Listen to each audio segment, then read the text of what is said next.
and you're very welcome. This is Beautiful Truth with Fintan Dunn reporting.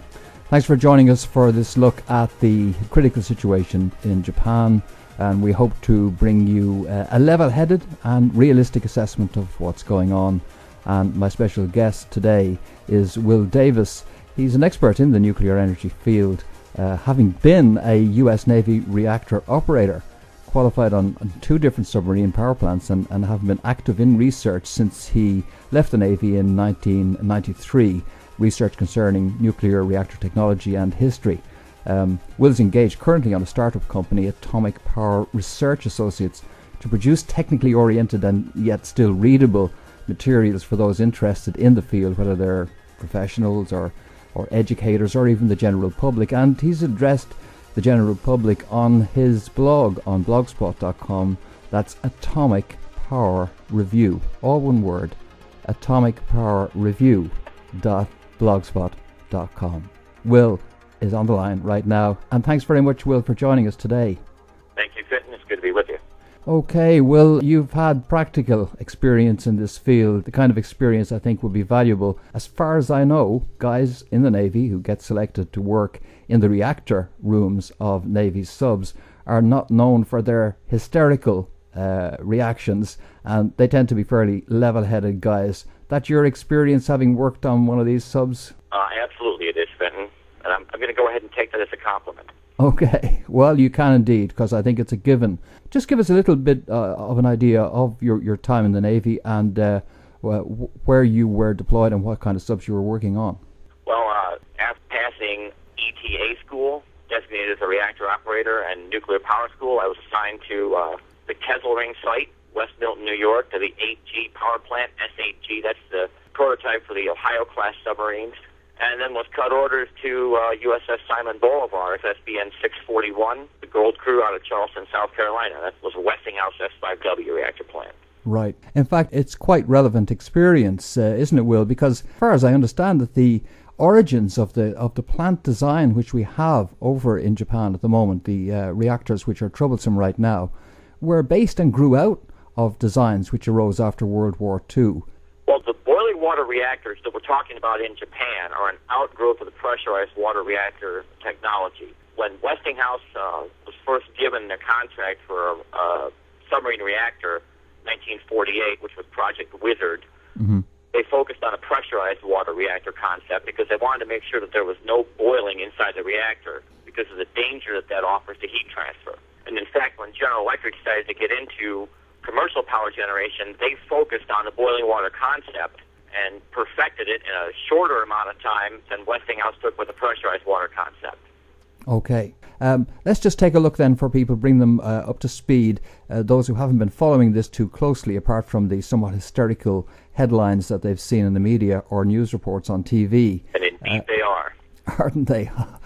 I've been astounded, believe it or not. Today I heard a spokesperson for Greenpeace say that we might have to invent a new scale, that this would go beyond Chernobyl, and that an entirely new scale, beyond a Class 7 incident, would be required in order to cope with the magnitude of what was going on here. Really? I couldn't believe it. You've just given me the most patently ridiculous statement I've read since this whole thing started. Okay, well, we do have 2 plants over there. One which is not so much a concern right now, which is the Fukushima number 2 plant, the Daini plant, where in fact all 4 reactors are now shut down. That's correct, Don. In fact, all 4 of those plants, as you mentioned, are safe in cold shutdown, and there is no risk at this moment. That's something that's worth bearing in mind, in fact, that despite the fact that these reactors were hit with one of the worst earthquakes this century, despite the fact that they were hit with approximately 23-foot tsunami waves, that they successfully shut those, all of them, down in that number 2 plant. 1, 2, 3, and 4, even though they'd lost cooling on 3 of them, and they're all shut down. It highlights in a way some of the desperate run of bad luck which they've had with the other plant, the Daiichi plant number 1. Okay, so now moving to the one that is problematic right now, the Fukushima Daiichi plant number 1. Guys, 1 and 3 are the reactors that have made most of the footage on television because the damage is so easily visible to their reactor buildings after radiolytic hydrogen exploded essentially in the area above the refueling floor, destroying the upper parts of the buildings. Okay, well, those two reactors, number 1 and 3 at Daiichi, are not the primary concern right now. The primary concern is number 4 and number 2. First, number 4, because it's perhaps simpler to deal with, and it's not the one attracting the most attention right now. It's the one where we're having problems right now, fires taking place, according to media reports, in the spent rod area. Maybe you could just elaborate on what's going on there and what potential dangers there are. Reactor number 4 at Daiichi site was undergoing refueling. The plant was not critical, and in fact, the reactor was disassembled when the earthquake and tsunami hit. Mm-hmm. So in a condition such as this, a large refueling plug over the reactor is removed, and the reactor vessel head is actually removed, and all the fuel had been removed from the reactor and placed in a large storage pool near the top of the reactor building next to the reactor while work was being done on the reactor. Cooling system for the refueling pool failed as well during the tsunami, and heat evaporated the water, and we began to have radiolytic dissociation of the water in the pool, which generates hydrogen and oxygen, and this caused an explosion and a fire. And it appeared that the fire may have damaged some of the fuel elements and actually aerosolized some of the components of the fuel, leading to some of the very high radiation readings on the site. Okay, some of the speculation in the media has been centering around the fact that there may be perhaps 50 million curies worth of radioactive components stored there that could all end up getting ejected up into the atmosphere. It wouldn't even be close to 50 million curies. The Windscale reactor fire in England in 1957 released, I believe, 20 million curies to the atmosphere, and that was the largest atmospheric release until Chernobyl. Mm-hmm. And both of those reactors involved graphite fires in a graphite moderator that was able to essentially destroy the fuel elements in sight in the reactor and allow the contents to be carried into the atmosphere. We're not looking at any such similar situation here at all. So I think the chances of release are much smaller than that, much smaller than Windscale. And right now, at this moment, seems to be very small, considering that they seem to be doing everything possible to get cooling water into that pool. Let's move on to the one that's really attracting an awful lot of attention, and this is the number 2 unit at Daiichi. The number 2 unit, unlike some of the other units which had these hydrogen explosions in the upper reaches of the building itself, we had a hydrogen explosion deep within the primary containment area. Well, this plant seems to be in the worst condition from a core condition standpoint. I would like to say one thing that I'm not 100% sure that we know that this was a hydrogen explosion in the plant. There is a chance that what happened was that the core, while uncovered, while not being cooled, part of the core may have failed and dropped into water in the bottom of the reactor vessel, which would trigger not only a steam explosion, but possibly a zirconium water reaction, which releases a great deal of energy. That pressure pulse would act essentially as an explosion and cause a pressure pulse down into the suppression ring or the toroid or the donut-shaped chamber below the reactor that audibly would sound like an explosion. And of course, with the force it would exert, it would be. So the problem is that either way it is, whether you had an explosion inside the dry well or the primary reactor vessel itself from radiolytic hydrogen, or you had a steam explosion and metal water reaction inside the reactor, you have a serious core failure in progress. Either way. Nevertheless, even though it's inside the primary containment area, there is still protection. The reactor itself is buried yet further deeper within the system. Is that not true? That's correct. On a boiling water reactor such as this, the reactor itself is contained inside of a reactor pressure vessel, which is not as thick as it is on a pressurized water reactor, but it's very large and heavy. That's sealed top and bottom. That vessel is contained inside of a dry well structure, which is meant to contain a breach of that reactor vessel. And then this dry well is contained inside of a very heavy, thick, concrete, reinforced secondary containment. The outside of the building that you see as a reactor building that you've been seeing so many pictures of is actually built on the outside of that concrete containment. You have a multiple defense in depth of layers to prevent any fuel from getting out into the environment. Okay. In a way, if I was to describe it as a giant steel ball bearing, which is hollowed out inside, what size would that ball bearing be that the reactor is sitting inside of? Well, the pressure vessel for a reactor of that size is probably 25 to 30 feet tall. So to bring us up to speed then, the latest reports which I'm getting on the news wires is that despite the explosion which did take place at number 2 reactor, that radiation levels have decreased according to official accounts since then, and that they are in the process of steadily injecting seawater according to the latest newswire reports. What are they at there, and what's your estimate of the chances of them being able to successfully reintroduce sufficient seawater? That's hard to say. It seems as if they're having a great deal more trouble with the remotely operated equipment at this plant. In order to be able to pump seawater into the reactor, you've got to be able to get air or gas out.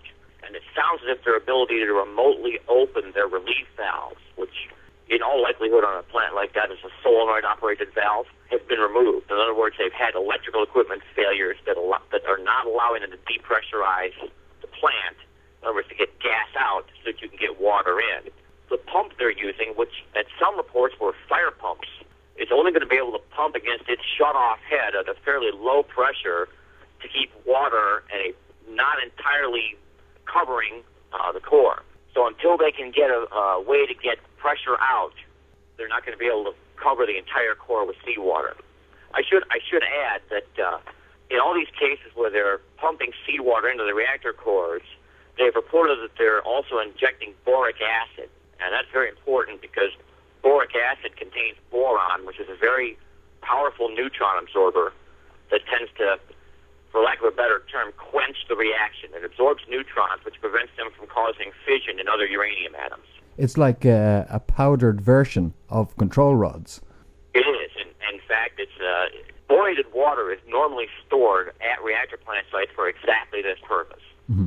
Hey, the problem with putting the seawater in, it's like as if you ever had to completely bleed air out of a brake line on an automobile. And you've got one guy who's inside the automobile with his foot on the pedal, and there's another guy out who's got his spanner on the bleed nozzle, which is on the inside of the wheel cylinder. As he's opening up the little nozzle on the inside of the brake, the guy inside the car, it pumps another few times to push some more fluid down the pipe, and you've got this to and fro going on, where slowly you push the air out and you push the fluid in instead. So this is the kind of to and fro thing that they're having to do to get the in this case seawater, not brake fluid, into their system. That's right. If they can't pop a relief on the upper end of the reactor plant to let the gas out, they're not going to be able to pump seawater in through the bottom end. Okay. They'll still have to be able to pump enough water from wherever their pump is sitting at ground level, say, to fill the entire height of the reactor 50, 60 feet above ground level. And all the while they're trying to do this in a high radiation area. Yeah, which is imposing constraints. I believe the time that people are allowed to remain deep inside that building in relays with each other, it has reduced now to around about 10 minutes that you're allowed to spend in there before you got to get out. Right. I saw 10 minutes stay time in the control room. That is crippling. Right. Okay, well, there seems to be no doubt that some people are literally going to give their lives in the efforts to protect the rest of the Japanese people. That's very possible, even if their lives aren't given immediately. Yeah. The positive part of this is that the professionals at those plants are using everything at their disposal, every means at their disposal, to prevent the accidents from being any more serious than they are. And if these people weren't working to the absolute utmost of their capacity, these accidents would be more serious. Okay. There's a perception built up when you lose all the water inside which is surrounding both the control rods and the fuel rods themselves, that like it's all over. Pretty quickly it's all over. How is it that you're able to then re-inject seawater into such a system, considering the danger of that seawater suddenly vaporizing, turning into steam? It sounds like it would be a very delicate process, like attempting to add cold water to a pan which you'd left on the stove and which was virtually glowing red hot. You can't just dump 2 pints of cold water into that. It must be a very delicate process. Oh, absolutely not. And I mean, you've hit it on the head there. But the other option is to have a complete core melt where the core actually melts into slag and attempts to make its way down through the bottom of the reactor vessel and through the containment. So even though you may induce a steam explosion when you begin injecting water, you do have to reintroduce core cooling at some point. Yeah.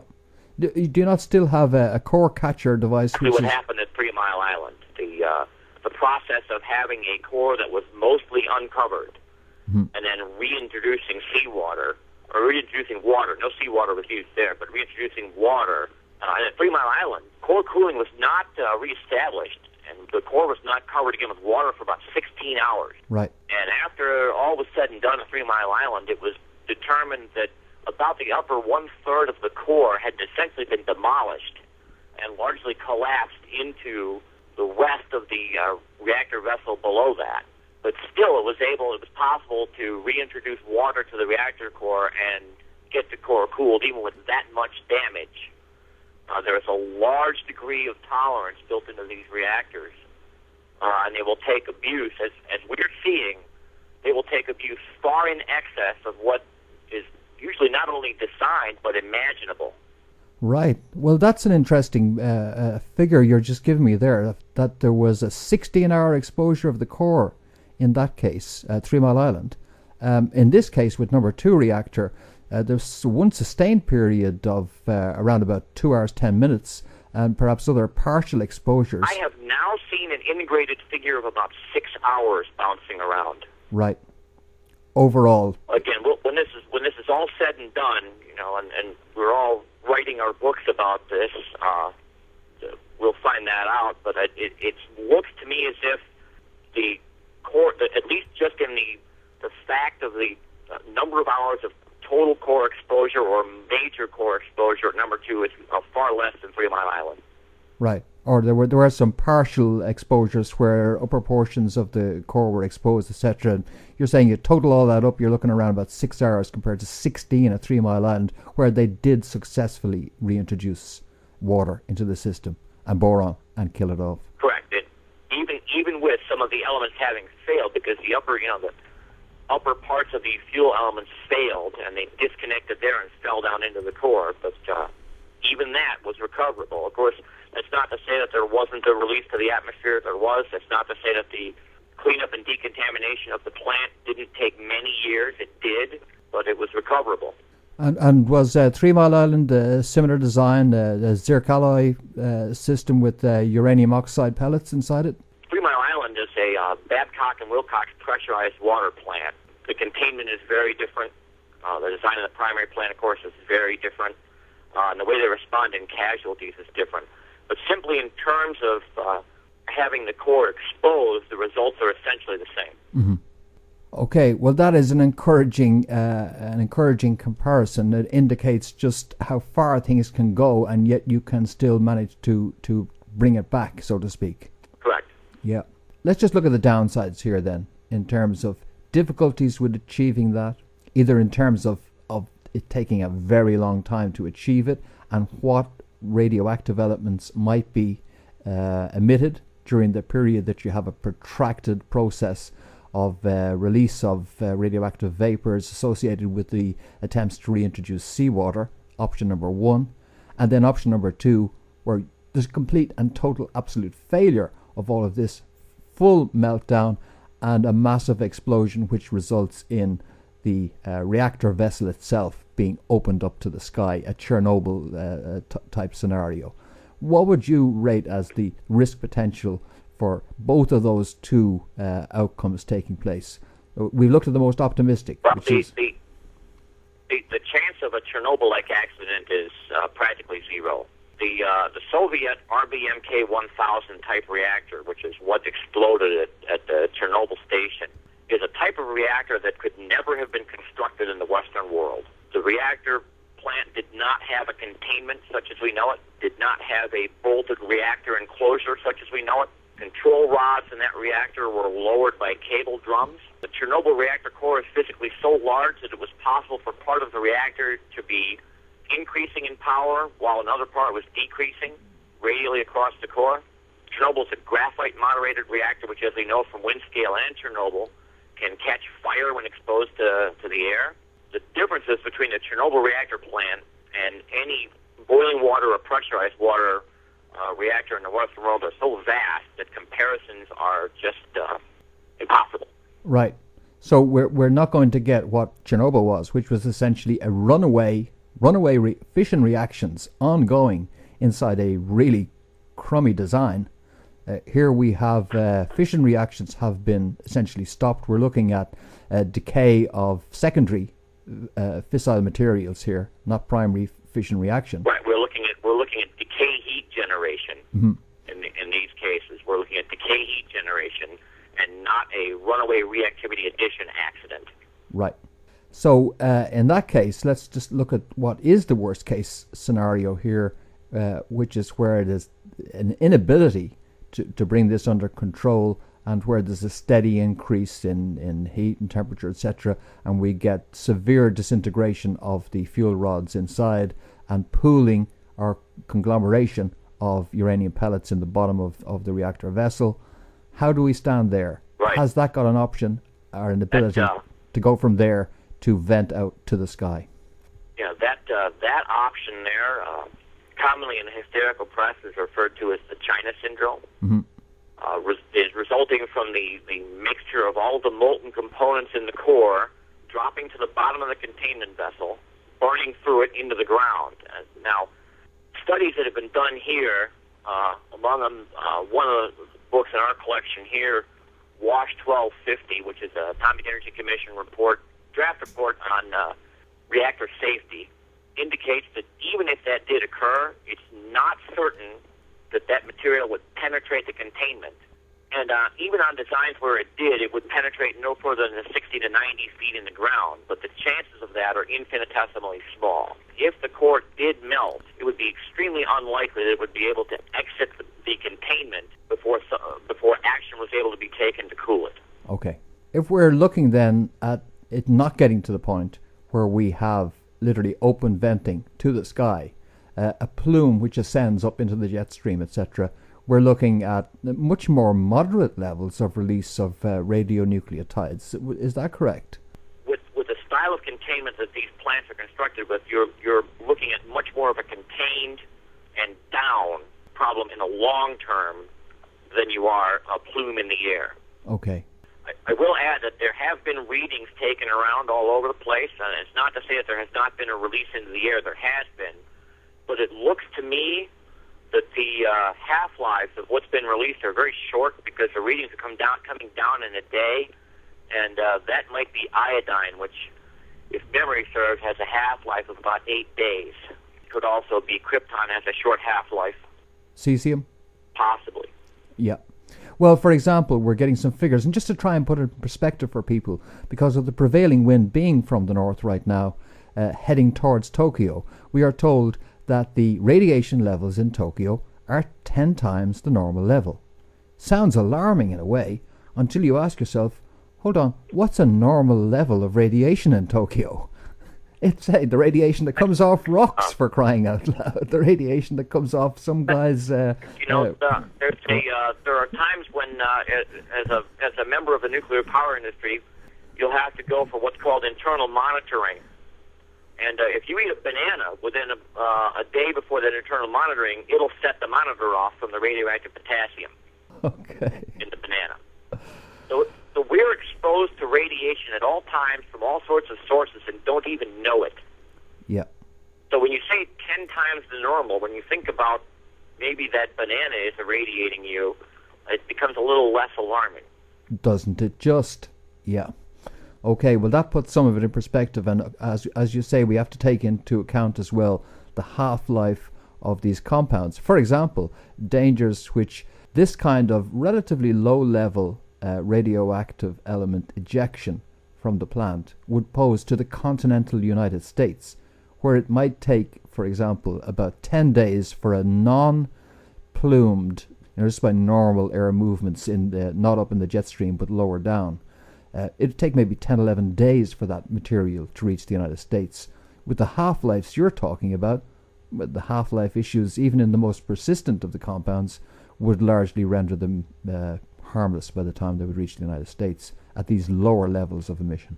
Correct, and the dispersion would be so incredibly wide that only detection equipment would pick it up, and I would imagine that nobody would ever notice any effect. So you could stand on a mountain in Montana with a Petri dish in your hand, and I reckon it'd be like winning the lotto if you managed to come back and get a Geiger counter reading off of that Petri dish. Yes. Okay. So just to explain that this dispersal issue, you've got a volume here, not just the width across which wind spreads, but the height across which it spreads. You're talking about this modest amount of radiation, assuming we don't have the plume issue arising, being dispersed in literally trillions of cubic meters.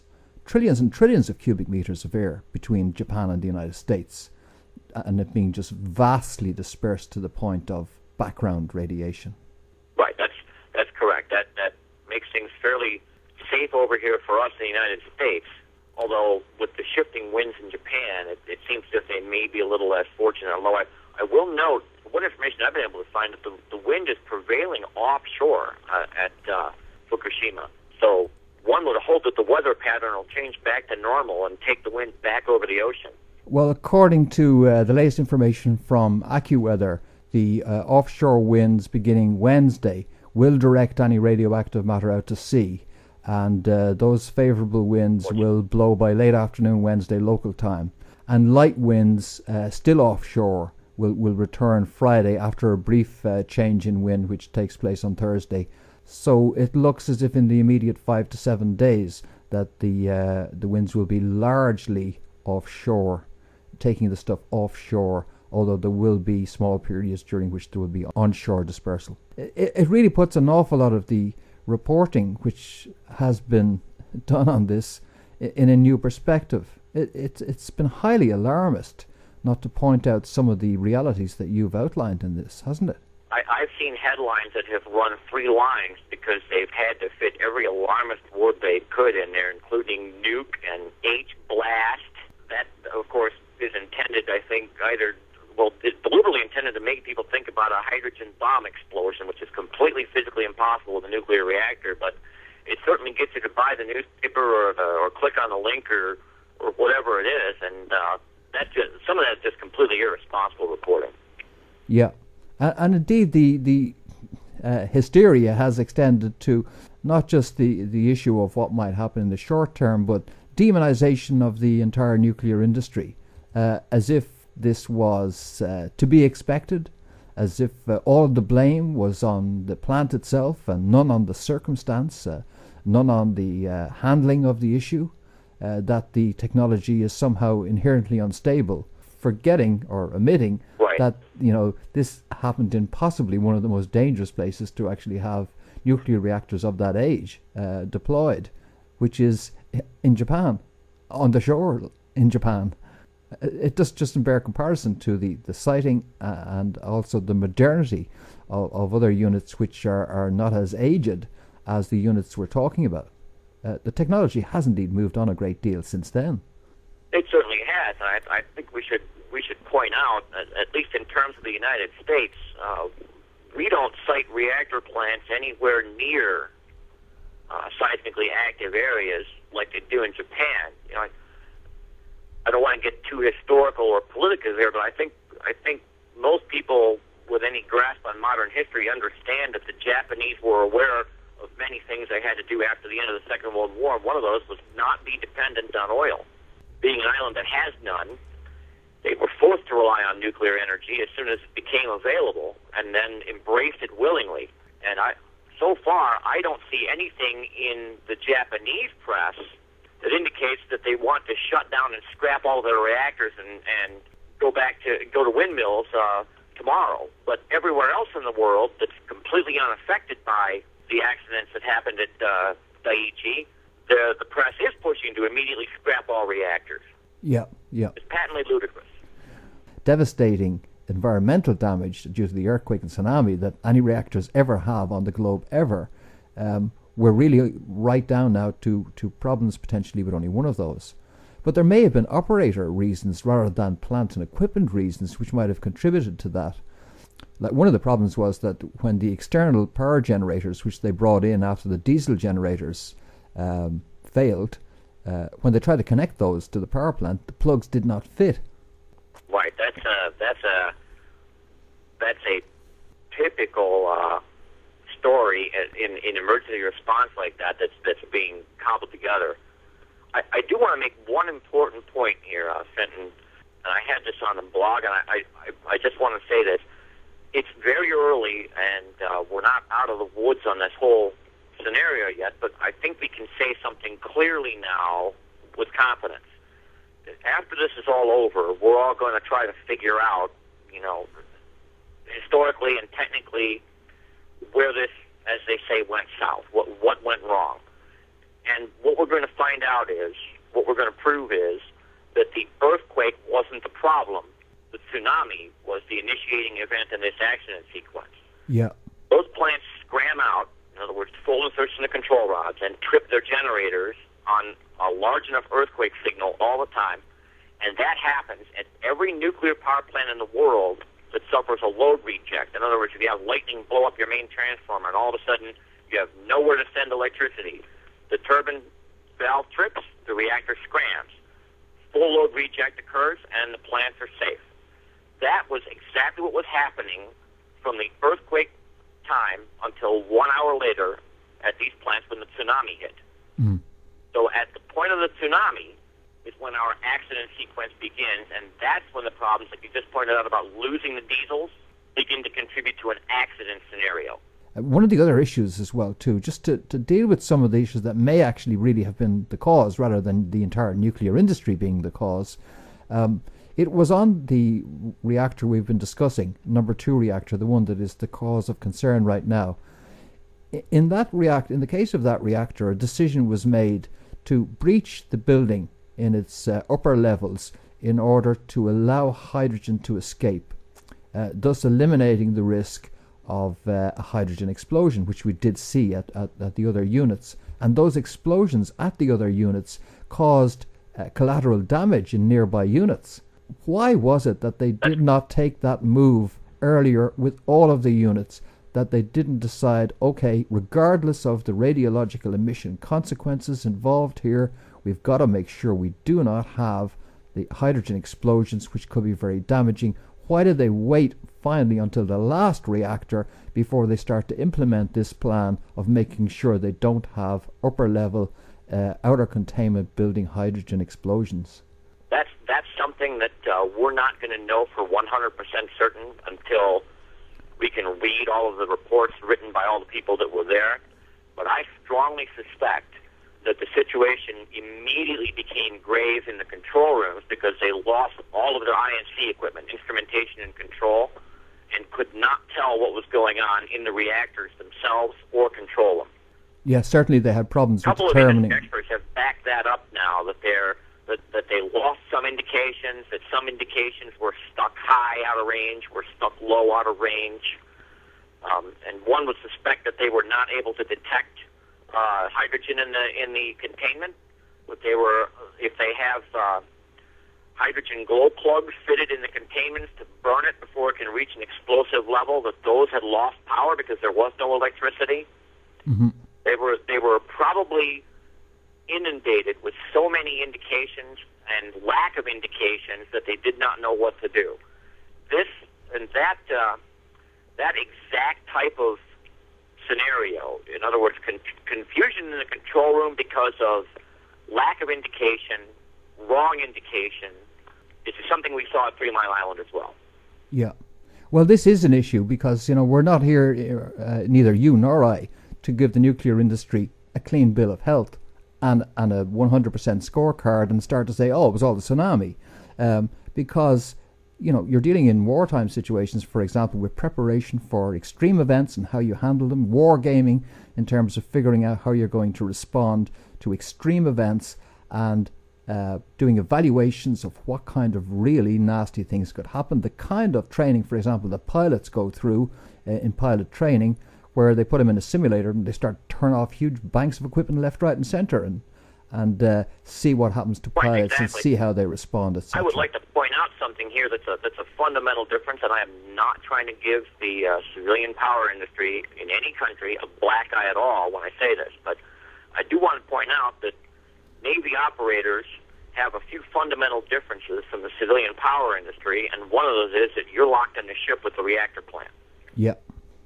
That does concentrate the mind, doesn't it? The philosophy of saving the ship and reactor safety overrides any theory to maintain the reactor usable. Yes. Now, I'm being very general there because I don't want to either reveal anything about the way the military does its business or give the civilian industry too black of an eye, but it seems at 3 Mile Island that there was a tendency not to believe some indications. We know at 3 Mile Island, for example, that there were several indications that had failed long before the accident and were allowed to stay that way until the next shutdown when they would be fixed. Yeah. And the operators knew they were failed. There were some indications at 3 Mile Island that the operators did not understand, and by that I mean did not understand how they work. For instance, you have a light on a panel. When you turn the switch and the light comes on, the operators think that valve is shut, but all that light actually indicates is that the solenoid is energized to shut the valve. You don't know if the valve is shut or not. There could be any number of the things I just described that have occurred in all the control rooms or in any other function of all these plants that we will not know until the Japanese government does a complete safety analysis after the accident. Yeah, that's true. Again, I don't want to. These men that are working at these plants are probably going through the worst episodes that they will ever have in their lives in terms of their jobs. Yeah, and I don't want to give any of these people a bad reputation or say anything about them right now while they're literally risking their lives in there. But those types of things do happen, and those types of faults in equipment or training that exist before an accident like this will only exacerbate it. Yeah. Well, in fact, we need to give credit to the manner in which they dealt with the incident, because they were faced with... Their response has been absolutely exemplary. It is because, it's my personal and professional opinion, that it's only because of the effort and the skill of the people involved that we have not had a more serious accident. Yeah. And they had some really, really bad breaks. Again, we possibly wouldn't be sitting here having this discussion, especially about number 2, if, for example, when we're really close and we thought we were home and dry with the other reactors in the other group of reactors all shut down, and despite the explosions which had taken place, they're successfully managing to reintroduce seawater, and number 2 was the last problem. We were getting there on number 2, and then next thing there's a valve jams on them, and it jams where maybe in just another couple of hours and we're home and dry. But then something that is preventable, and it's the not irony just... is that it could be the dooming precipitating factor at Daiichi number 2 is a stuck shut relief valve, where the dooming factor at 3 Mile Island was a stuck open relief valve. Yeah. But nevertheless, after that, that caused core exposure, which can be linked to the subsequent explosion which we had in the inner containment area. But we also had, because of the kind of pressure people were under, and they're continually at it hours and hours and hours, and having to cycle people in and out, etc., they're getting tireder and tireder, and somebody takes their eye off the ball, a pump runs out of fuel, and suddenly we lose some more time and we get some more core exposure. So you've got to look at, knowing that this kind of stuff is going to happen. There's 2 areas that occur to me, and maybe you would comment on them. One is to have people involved at a supervisory and oversight level who are not participating in the efforts to save the reactor, who are completely removed from it, and whose sole role is to watch what everyone else is doing and supervise that with a view to spotting these problems. Furthermore, to have sufficient staff on hand for the entirely predictable event of an incident going on and on and on. You've got to have enough people who are professionally trained, who know what they're doing, so that you can keep on reintroducing fresh people. And if you're not in a position to reintroduce fresh people over a period of 72 or more hours in order to bring something under control, well then are you really prepared to deal with these critical incidents? Those are some very insightful observations there, Fenton, and they're probably two of the most accurate criticisms I've heard of the response, and they're fair. Okay, well, it's something to be learned from not just at a Japanese level, but internationally, in terms of how the planning or wargaming for these kinds of events takes place. But again, right. we must credit these. When you have a nuclear power industry like the Japanese, where you site that many reactor plants at one site. You know, in the United States, we rarely have more than 2 reactors on one site. They have 6 at that site. You do need the manpower reserves you have just described to deal with a possible natural disaster at one of these sites.